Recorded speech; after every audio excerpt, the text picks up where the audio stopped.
bismillah laaqana baay'ee takkamii fi takka sarbaate haaluma sarbaate mana keenya keessatti wajjin kana jannuta haga dhuma viidiyoo kanaatti ne waliin tura akkasumallee immoo osoo gara viidiyoo hin darbin isin galateeffachuun barbaada warroonnis dheenna kana viidiyoo kiyya ilaalaa jirtan ulfaadha galatoomaa isin jaaladha isin kabaja hunda keessanuu bakkum jirtanitti egaa nageenyi kiyya isin qaqqabu isin jedha baay'ee takkanaaf galatoomaa warri sheer godhaa jirtan akkasumas subscribe godhaa jirtan subscribe kee torbii kan sirriitti dabalee jira maashaallah tabarakallah ammallee dafaatiin viidiyoo kanatti aanee viidiyoo biraa hangaan qabadhee dhufu subscribe kuma sagaliin galcha kuma 8 fooyirra jira daftanii yoo hiriyoota keessanii obboleeyyan keessan nama beektan hundaafuu gara irratti ta'uu danda'a karaa garagaraatti irratti sheeroo gootan viidiyoo kanatti aanee gizeen dhufu inshallah akkuma guyyaa kaanii kuma sagal gaheetiniin arguun qaba isiniin jedha obboleeyyan kiyya hundaafuu hanga dhumaatti na waliin jira. Assalaamu alaykum wa rahmatullahi wa barakatuh. Akkam nagaa jirtanii hordoftoota kiyya jaallatamoo fi kabajamoo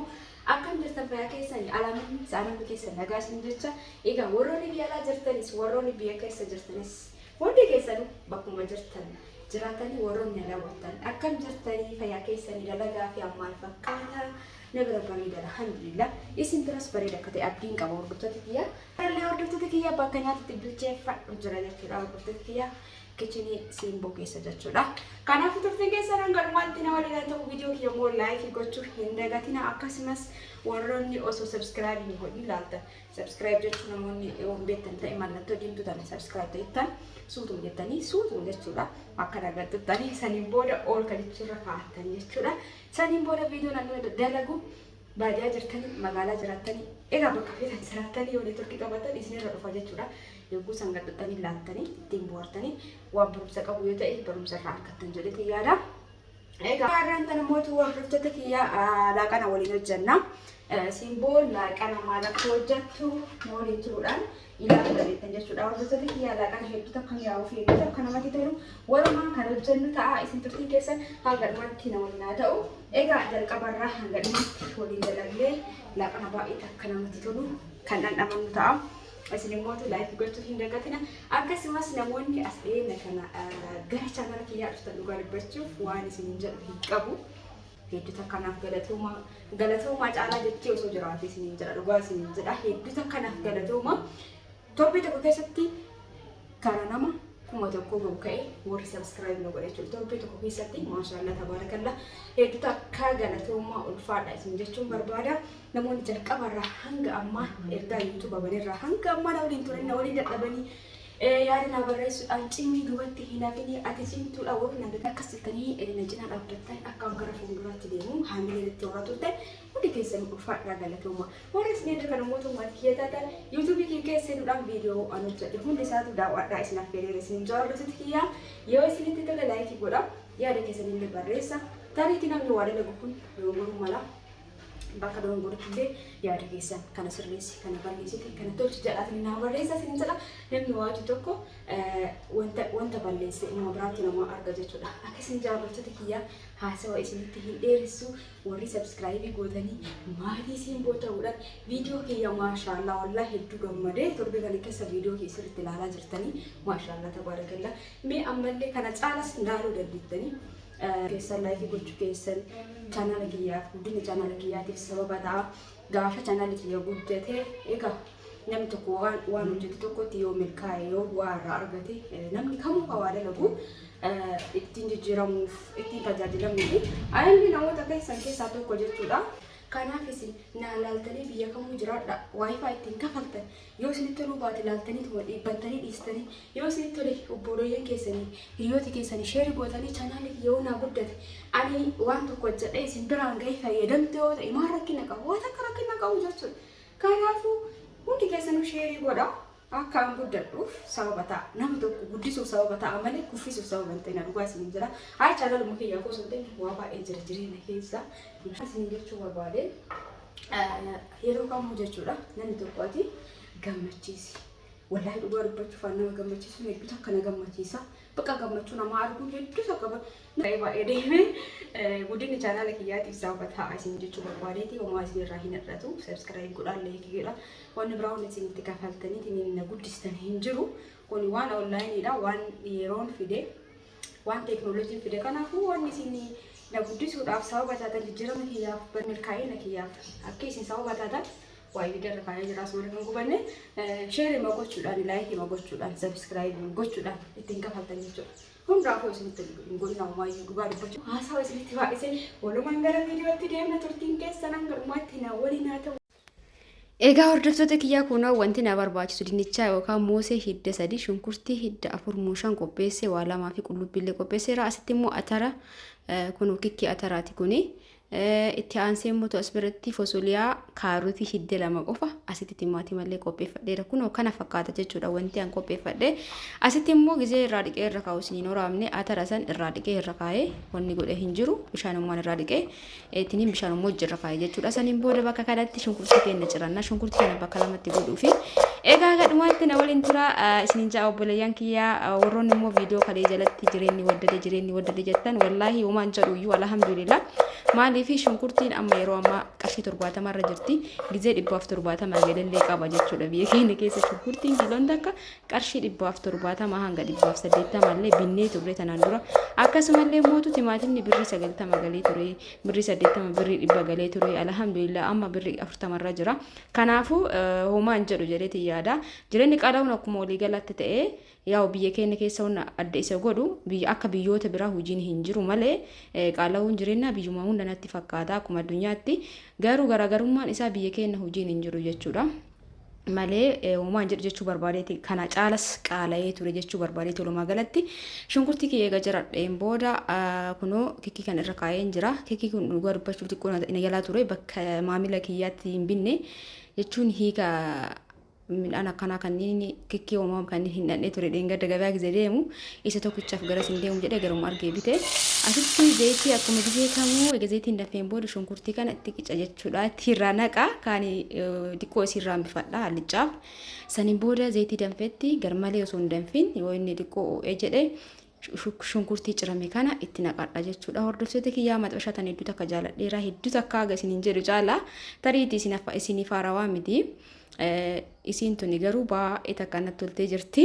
Isimatti dalaguutti jira samuuna kana hin nama jalaan qabdu jechuudha. Hordoftoota kiyyaa namoonni meeshaa barbaadan karaa waasaappiitiin heeloo jechuu dandeettanii meeshaa mana keessaa majaliisaa waan barbaadan maatii keessanii fi namoonni firaasha jettanii ayyaanaaf arafaaf nu dhaqqaba warri jettanii sirriitti isinii dhaqqaba. Kanaafuu isin warra gochuun dagatina isiniin jedha waan kamuu taanan isiniif dhaqqaba majaliisnis isiniif dhaqqaba inshallah rabbitiin nu ga'u. Akkan isiniin jedha shunkurtiin keenya bilchaatutti jira. Asin immoo kikkiin atarallee bilchaatutti jira. Diqqoon jalaa ture na bilchaatu dide kikkiin kuni aynaa qaba. Namni sun beekee osoo gurgure malee akkan laalanii addaan hin baafamu jechuudha. Kan bilchaatu kan bilchaanne qaba garuu itti aansee shunkurtiin keenya bilchaateen booda qullubbii adii duraa wanni godhadheen ture isallee xiqqoo itti godha. Nyaata gidi dalaganii qullubbii adii baratanii yoo keessaa dhiisan hedduu namatti hin tolu. Xiqqaatus jechuudha. Egaa qullubbii adiin faayidaa inni qabu namni kamuu ni beeka dhukkuba gara 12tiif dawaadha. Akkasumallee waa hedduuf jechuudha. Sanuma malee iyyuu gizee gootan takka bartanii jennaan yoo keessaa dhabame namatti hin tolu. Shunkurtiin kiyya garmalee bilchaatee jira kanaafuu barbaree itti godha. Egaa kikkiin ataraa barbaree ni liqimsa yookaan barbaree amma itti baay'isa isiniif fakkaata garuu booda inni addaata jechuudha. Kikkii waan ta'eef sirriitti barbaree ni nyaata sirriitti keessaan dhagahamu. Kanaaf barbaree itti godhadhee suugoo akkanatti sirriitti bilcheessuu qabna jechuudha. Akka nama hin gubne osoo timaatima ittiin galchin dura namoonni tokko shunkurtiif timaatima walumaan bilcheessanii hunduu akka fedha ofiiti garuu timaatima eega barbaree fi shunkurtiin bilchaate itti godhawati kamirrattu eegas mammaasaan kiyya akka zayitii hin dhunne gizee kamuu waliin dha'ee ogeesse bishaan xaapxaap irra godha jechuudha irraa galullaa zayitii isaa.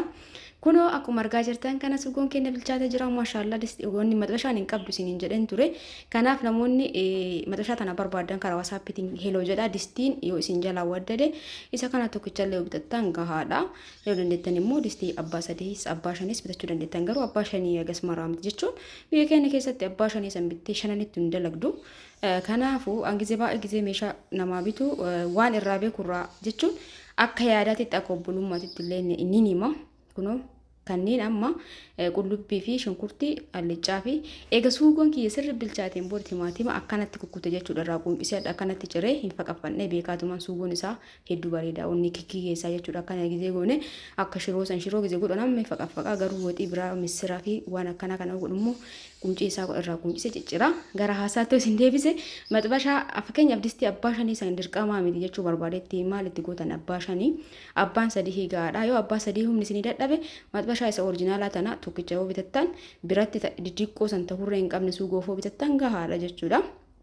Egaa akkan isiniin jaa hordoftoota kiyyaa kunoo akkuma argaa jirtan kana timaatima itti galchee ammallee bishaan xiqqoo irraa xabitti godha jechuudha. Haxumaan keessan baay'ee ziitii akka inni hin taane asitti kikkiin bilchaateera irraa buusa. Bakka kanatti immootu waxii adii hojjetu barbaada fosoliyaa fi dinnichaa kaarotii jechuudha. Hordoftoota kiyyaa gamanatti kikkiin kenna diimatti nu bilchaatutti jira. Haaluma salphaa ta'ee mana keenya keessatti egaa waxii ayinaa 2-3 takka hojjettanii gizee baay'ee gizee hojjettan waxii gizee hojjettan ganamas guyyaas ganama qursii waan biraa hojjettan yookaan ciree garuu ka galgalaatiif ka guyyaa bakka takkatti hojjechuun egaa onniitiif illee barbaachisaadha. Onnii fi jechuun gizee 2-3 zeetillee waan garaagaraa qoxxoobuuf nama barbaachisa yookaan qusachuu fi eegas boodi kikkii kenna akkanumatti itti naqee bishaanuma isaa wajjin kikkii yoo isin bilchaatu didee kikkii tokko nama didaa burcuqqoodhaan xiqqoo isi dhadhaanii itti naquun ni danda'ama. Haala kanaan kun akkuma argaa jirtan kana maashaallah garuu kun ni ture malee bilchaatee jira dhume isaa gizee tokko burcuqqoon sirriitti bulleessanii yoo gootan akka shiroo ta'a akkas akka ta'u barbaanne akkuma inni bilchaatee fuudhetti naqee hin dhodhoofne asitti distii duwwaa irra kaayeen ture ammaan tana zayitii itti godhadhee jira haganaagee kunuun argitan jedhee yaadaa yeroo baay'ee sagalee irraa balleessaa natti hin tolu wajni ijoolleen manaa hin dhabamtu mana ijoolleen jiru immoo callisaa jechuu hin danda'amu jechuudha daa'imman waan hin callisneef noormaalii akkuma tooraatu eegas fuudhe sagalee irratti inni tola akkanatti eegzeetiin dhiqoo o'een booda shunkurtii kiyyatti godhe kuni ka ittoo adii hojjetu jechuudha haala argaa jirtan kana shunkurtii hin baay'isne garmalee ittoo adii yookaan allichaa hojjetuu fi haala kanaan goone shunkurtii kennaa ganuu bilchaatu xiqqoon eennaa kunuu daqiiqaa muraasa booda asitti immoo kikkii keenyatti nadhee turre suuguu dura bilchaatetti kikkiin naqamee ture jechuudha. Hordoftoota kiyyaa hedduutu akka mi'aayaa kikkiin dhugaa dubbachuuf hallichaan isaa hedduu mi'aayaa diimaa kanattis ni mi'aa jechuudha maashaallah. Kunoo haala bareedaa ta'een suuguu sirriitti hojjetan booda kikkii keenyatti naqannaa akkuma dura isiniin jedhe gizee maraa haxumaa eegoliin dha'ee geesseen booda bishaan ho'aa irra buusa. Waxillee gizee hojjedhu jalqaba bishaan ho'ifadha jechuudha. Bishaan qorraa mataa itti naqu irra buusu wayyaa. Asitti shunkurtiin keenya bilchaatee jira qullubbii xiqqoo itti godha ta'eef irraa hambisee kunoo gahaadha. Eegas booda kaa qullubbii fi shunkurtiin eegoliin bilchaateen booda fosoliyaa kiyya itti naqadha jechuudha. Fosoliyaa fi kaarotii jalqaba garuu fosoliyaa itti naqadha. Kun akkuma argaa jirtan kana egaa inni xiqqoo isii bilchaateen booda kaarotii illee itti galcha jechuudha. Baay'ee takka mi'aayaa fosoliyaa fi dinnichaa kaarotii gizee walitti godhanii. Kun akkuma argaa jirtan kana isin warra gammaan ilaalaa jirtan laayik gochuu hin dagatina akkasumas sheer gochuu hin dagatina. Ammaan tana diimaa kanatti sooqidde yookaan ashaboo kiyya haganaa ga'u takka itti godhadha. Egas booda waliin dhoofna maashaallah hedduu takka mi'aawa warroonni waan garaagaraa nu hojjedhan jettan isinumti ilaalaa laayik godhaa malee ani gizima mana kiyyaaf hojjedhu inshaallah isiniif hojjedha itti yaadallee isiniif illee waan isinitti agarsiisuu qabu ta'e isinitti agarsiisa namoonni baay'een mootu biddeena jalqabarraa hanga dhumaa nutti agarsiisa hojjettan tanan durallee dalageen ture inshaallah mallee dalagaa asitti immoo qimamii ittoo diimaatii yookaan mi'eessituu jechuudha katumamee qimamii gara gosa 6ti walitti tumamee bakka takkatti sanillee viidiyoo hojjedheen ture tanaan dura akkaataa qimamii yoo diimaatti dalagamu ittiin qophaa'u maal fa'a akka walitti goonu akkamitti qopheessinu namni beetan namni ilaaliiniif namni hin beekne yoo jiraatan chaanaala kiyya jala seentanii yoo ilaaltan waa baay'ee hojjedheera qimamii garaagaraa hojjedheera qimamii daabboo qimamii shaayii qimamii waxii hunda hojjedhee jira. Kanaafuu seenaa ilaalaa laayik sheer gochuu hin dagatina wallahi akkas irratti hojjedhu chaanaala kiyya qaata guddata.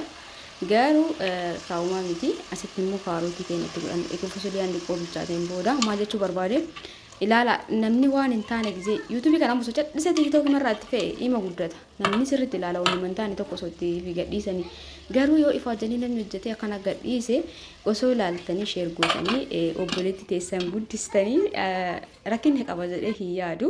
Wanta biyya keessa jiru waan tokko isiniin gaya. Akkasumallee waan beekurraa isiniif qooda jechuudha obboleeyyan kiyya. Kanaafuu isin sheerii godha obboleeyyan. Atama nama tokkos sheerii goota namni sunis nama biraatti sheerii godha. Egaan intalli Oromoo teessan as taa'ee waan garaagaraa isiniin gaya isin bashannansiisa. Chaanaala kiyya 10,000 dhiisaatiin 100 osoo geettanii rakkoo kan qabu. Akkas jennaan 100 gaya akka rifanne. Akkanas hin jaarratu kiyya gagaa hojii kennatti odeebinu kaarotii fi fosoliyaan eega bilchaateen booda dinnichaa yookaan moosee irraa dhiqee qulqulleessee qopheessee ture isatti godha. Eegas booda kunoo akkanatti waliin geenna maashaallah kunoo akkuma argaa jirtan kana kun koqutti jira yookaan bilchaatutti jira. Kun immoo kun kana jira diqqoo turre soo gidditti gubana jechuudha dinnichaa kanatti kaasaan kanallee asumaan laallaa waaw maashaallah ammaan tana gahee jira qimamisitti godhee jira meesitu warrin argin duuba deebi'aa ilaala soo giddallee ashaboo okaa itti godhee jira ammaan tana gahee waan itti godhamu hin jiru dhadhaayoo manaa qabaan keessa buusnaa garuu manaa qabna laatan ilaalla akkan isin jaarriftoota kiyyaa asumaan immoo gara na deebina gara allichaatti asirratti allichaa kennatti soo gidda godhanna jechuudha gizee baay'ee gizee allichaa kana goonu olii gadi marqaa oluun hin barbaachisu soo gidda kennatti goone akka dhabni itti bahu bishaan diqqoo isii bakka soo gidda goone san xabitti goona akkuma argaa jirtan kana saniin booda garmalee waliin dhahuun hin barbaachisu jechuudha akka nu jalaa hin marqamne kunoo diqqoo waliin geenne saniin booddee itti qadaanna sigaamatu bashaa yookaan baala fooniroo keessa godhan sayyoo qabaatan itti godha hedduu takka wondhame sallee bareechisaa fuula sallee ni tolcha. Ammaaf qimamii yookaan meesituu allichaa waan hin qabneef itti godha. Inshallah gaafa qopheesse isiniif waraaba viidiyoo jechuudha hordoftoota kiyya. Yeroo takka ni waraaba jedhee gaafa dhiisu jira yeroo viidiyoon hin ilaalamin na aarsa. Akkasii yeroo fudhadhee fakkeenyaaf amma kana hojjetaa viidiyoo godhaa yogguu hojjedhu yeroo sa'aatii nama fudhata kun roozmarii yookaan baala foonii keessa kaansan gogaa ta'u malee keessa kaa'ee jira akka bilchaatillee ni ilaalla. Dinnichaan jechuudha kana cabsineetiin ilaalla hordoftoota kiyyaa kunoo bilchaatee jira maashaallah tabarakallah ammaan tana itti cufnee qaaraa keenya babbaqasinee keessa goona diqqumatti babbaqasina daa'imman akka hin gubne jechuudha bilchaatee jira kunis bilchaatee maashaallah laaqana keenya waliin nyaanna warroonni hanga ammaa obsaan teettanii na dhageeffattan ulfaadhaa galatoomaa isin jaaladha isin kabaja asumaan dafaa laayikii godhaa kunoo kunis gahee jira dhadhaan yoo laalu mana barakatee kanaafu yeroo itti aanutti godha akkan isin jedha kunoo kunillee gahee jira maashaallah tabarakallah isin jaarroftoota kiyyaa nyaatu qofa egaa viidiyoon kiyya kanarraa kana fakkaata obboleeyyan kiyyaa viidiyoo biraatiin inshallah yeroo dhiyootti walitti deebina hangasitti hundi keessanu bakkuma jirtanitti fayyaa qabaadhaa laayikii gochuu hin dagatina akkasumas sheerii fi sabskiraayib gochuu hin dagatina egaa viidiyoo biraatiin walitti deebina jechuudha qaarallee itti godhee jira kunoo xumuramee jira hordoftoota kiyyaa maashaallah dhiyeessee isinitti agarsiisa kana fakkaata waaw bilchaatee jira jechuudha kunillee mee hundi keessanuu gizeetti aanu sabskiraayib 9,000 galuu qaba chaalenjii kana hundi keessanuu iyyuu wajjadha isin jedha hordoftoota kiyyaa egaa walumaan walitti deebina.